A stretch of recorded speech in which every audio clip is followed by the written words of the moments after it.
Hello, welcome to another lesson on Paper 1 Question 3 for GCSE English. Today we're going to be looking at Enduring Love by Ian McEwan. Before we started today, we defined the words altruism as selflessness without any benefit to the person who does the act, cohesion, which is unity or continuity, and perspective, which is the point of view. We slightly reworked the petal structure today by looking at it in a different way. What we thought was, what's the writer saying? How has the writer said it? And so how is the extract structured? And why? What's the effect on the reader? What would the reader understand or feel worried about or want to ask? So this is the book, which was also a film, first published in 1997. In this section, the narrator, Gad, and other men are trying to stop a hot air balloon from flying off, and inside the basket is a terrified boy. We picked out 6 quotes, although we did pick out more than one sentence from some paragraphs, which we thought were the most important, and we looked at a summary of each paragraph. We tried to summarize it before we looked at the summaries, so people were thinking about the events in each paragraph. A mighty fist of wind socked the balloon in 2 rapid blows, 1-2, the second more vicious than the first. It jerked Gad right out of the basket onto the ground, and with Gad's considerable weight removed from the equation, it lifted the balloon 5 feet or so straight into the air. The rope ran through my grip, scorching my palms, but I managed to keep hold, with 2 feet of line spare. The others kept hold too. The basket was right above our heads now, and we stood with arms upraised like Sunday bell ringers. Into our amazed silence, before the shouting could resume, the second punch came and knocked the balloon up westwards. Suddenly we were treading the air, with all our weight in the grip of our fists. So we thought that the important sentences were at least to highlight that the wind had moved the balloon, but also that suddenly the men were treading the air with all the weight in the grip of their fists. So the event is that the balloon is carried off by the wind with several men attached, and at the bottom is a bit of a cliffhanger because the men are treading the air off the ground. Those 1 or 2 ungrounded seconds occupy as much space in memory as might a long journey up an uncharted river. My first impulse was to hang on in order to keep the balloon weighted down. The child was incapable and was about to be borne away. 2 miles to the left were high voltage power lines. A child alone and needing help. It was my duty to hang on, and I thought we would all do the same. So it was decided that the last sentence was the most important in this paragraph, about it being his duty to hang on to stop the child floating away. So this is the challenge. The protagonist tries to save the boy by hanging on and thinks the other men will do the same. Almost simultaneous with the desire to stay on the rope and save the boy came other thoughts of self-preservation and fear. We were rising, and the ground was dropping away as the balloon was pushed westwards. I knew I had to get my legs and feet locked around the rope, but the end of the line barely reached below my waist and my grip was slipping. My legs flailed in the empty air.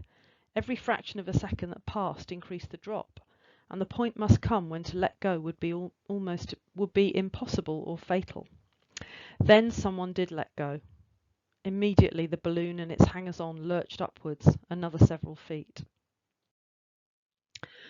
So we decided that the important sentence in this paragraph was in the blue, the point must come when to let go would be impossible or fatal, and then someone did let go. The perspective starts to shift because the situation is becoming impossible. So this is the dilemma. The protagonist begins to calculate whether he can actually help or needs to let go to save himself, and men start to drop. Because letting go was in our nature too, selfishness is also written in our hearts. Mostly we're good when it makes sense. A good society is one that makes sense of being good. Suddenly, hanging there below the basket, we were a bad society. We were disintegrating. Suddenly the sensible choice was to look out for yourself. The child was not my child, and I was not going to die for it. Then I glimpsed another body fall away, and I felt the balloon lurch upwards. The matter was settled. Altruism had no place. Being good made no sense. I let go and fell, I reckon about 12 feet. I landed heavily on my side. I got away with a bruised thigh. Around me, before or after, I'm not sure, bodies were thumping to the ground. So we decided that this paragraph has very much a perspective shift because suddenly we're looking at a deeper level at the situation. We were a bad society, we were disintegrating, and he's beginning to think about what would happen if people in society do not cooperate altruistically with each other, about the things that can go wrong. Suddenly the sensible choice was to look out for yourself. The child was not my child, and I was not going to die for it. Altruism had no place. So he makes a decision, and he begins to decide that he won't sacrifice himself for someone else's child, but he is unsettled by what this means for society, whilst others are making the same decision. By the time I got to my feet, the balloon was 50 yards away, and one man was still dangling by his rope. When I stood up and saw him, he was 100 feet and rising, just where the ground itself was falling. He wasn't struggling. He wasn't kicking or trying to claw his way up. He hung perfectly still along the line of his rope, all his energies concentrated in his weakening grip. He was already a tiny figure, almost black against the sky, and as the balloon in its basket lifted away and westwards, the smaller he became and the more terrible it was. So paragraph 5, and the main message is that one man is still dangling by his rope. So he stays attached and he's sliding further down the rope. And once again, you could think about maybe this is a metaphor for society. One person on his own is trying to help, but something terrible is happening because no one else is helping. Our silence was a kind of acceptance, a death warrant, or it was horrified shame. He had been on the rope so long that I began to think he might stay there until the balloon drifted down. But even as I had that hope, we saw him slip down right to the end of the rope. And still he hung there, for 2 seconds, 3, 4, and then he let go, and ruthless gravity played its part. And from somewhere a thin squawk cut through the stilled air. He fell as he had hung, a stiff little black stick. I've never seen such a terrible thing as that falling man. So we reached the resolution. At the top is a technique which you can mention, which is foreshadowing. Our silence was a kind of acceptance, a death warrant, and as you could see at the bottom, he fell, and I've never seen such a terrible thing as that falling man. So the protagonist watches as the last man slides down to the end of the rope and falls to the ground. We might think again about what this symbolises for society when people are abandoned and other people don't help. So here's a summary of the passage. It starts with the opening. There is a challenge and the protagonist wants to save the child, but then there's a dilemma because people are beginning, willingly or unwillingly, to drop off the ropes of the balloon, and the protagonist begins to evaluate whether it's worth hanging on. So there's beginning to be a perspective shift, and then he makes a decision in paragraph 4 that he will not sacrifice himself for an unrelated child, and that brings worries to him about social fabric and what happens when people don't cooperate, and altruism has no place. We finish with one man who's trying to help, possibly by very slowly sliding down the rope to his death.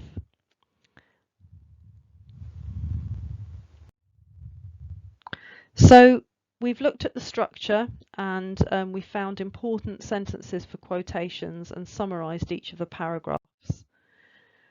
We have here in blue at the bottom some of the important technical language you could use in answering this question.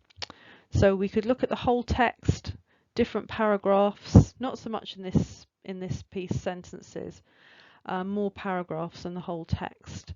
So you should talk about the beginning, possibly the ending, and definitely the perspective shifts in focus, and the cohesion, the unity, and the flow of the text. It's very, very focused on the events that are going on the ropes of the balloon, and it does not talk about anything roundabout. It doesn't veer off the subject at all.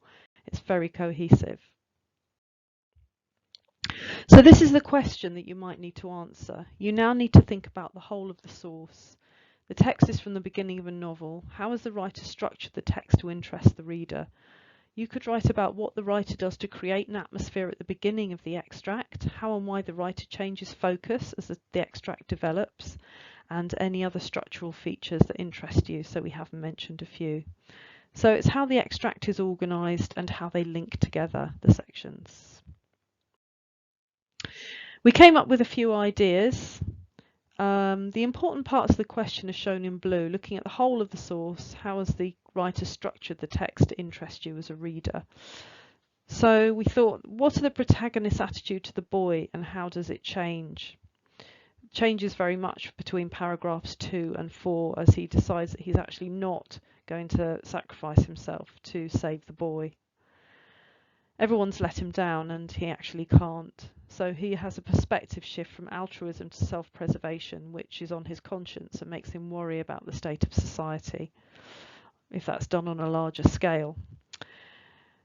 So it's the teamwork that you need to achieve good things. It doesn't work if people drop out.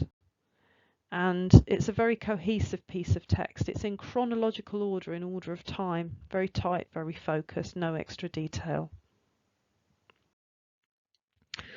So once again, restating the petal technique. What does the writer do? How does he or she do it? And why do they do it? So what they do is the point. How they do it is your quotations and technique. And why they do it is the analysis, which is what the reader would understand, want to ask or worry about. Here are some sentence starters. If you'd like to look at these in more detail, you can stop the video, and these were used to help people write their answers today. And so that was today's lesson on the structure of enduring love.